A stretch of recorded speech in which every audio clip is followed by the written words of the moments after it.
En plein cœur de l'arène républicaine, il est devenu le monsieur loyal du président. Madame Martine Fournier, vous êtes maire de Belfond-la-Rose, pardonnez-moi.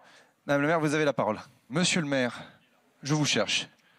Merci monsieur le maire. Passez le micro à votre collègue et ensuite on descend derrière. Bonjour. Merci à vous, monsieur le maire. Sébastien Lecornu, un ministre en ascension, nouvel homme fort de la Macronie. C'est lui qui doit renouer le lien entre le chef de l'État et les Français. Aux commandes du grand débat national, il pilote ce tour des maires de France. Je vous encourage vivement et amicalement à faire court, puisque bien évidemment c'est ce qui permet quand même de faire parler le plus de monde possible. Et deux, je vous invite bien sûr à peut-être traiter des sujets qui n'ont pas été traités pour ne pas revenir sur ce qui a été dit, le cas échéant. Et troisièmement... Sébastien Lecornu rejoint le carré des grognards d'Emmanuel Macron. Aux côtés du Premier ministre Édouard Philippe, du porte-parole Benjamin Griveaux ou encore de Christophe Castaner, le ministre de l'Intérieur.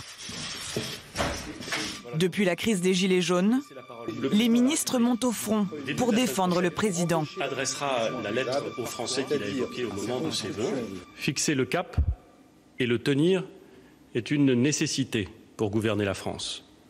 Mais aucune taxe ne mérite de mettre en danger l'unité de la nation.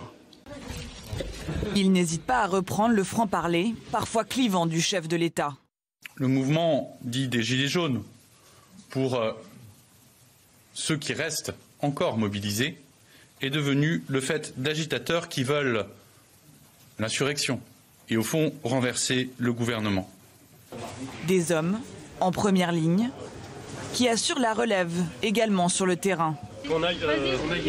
Bonjour mademoiselle. Voilà, bonjour. Bonjour madame. Bonjour.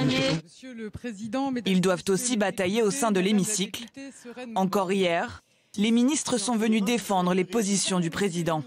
La démocratie... Chaque samedi, où des manifestations organisées par des femmes et des hommes qui ne veulent pas la violence subissent la violence. Ils sont pris en otage par la violence. Et donc oui, nous faisons cette proposition de donner les moyens, de faire en sorte que le droit fondamental de manifester puisse être garanti.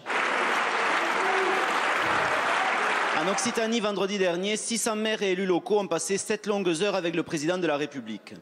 J'y étais et je crains vraiment que ces échanges techniques, souvent sans rapport direct avec les préoccupations quotidiennes des Français, ne les éloignent encore plus de leurs représentants. De grâce, monsieur le député, faisons autre chose que de se renvoyer la balle sur le thème. Mais alors vraiment, est-ce que les maires parlent des questions des Français? Il y a eu un bon dialogue entre le président de la République et les maires. Réjouissons-nous de la qualité de ce dialogue.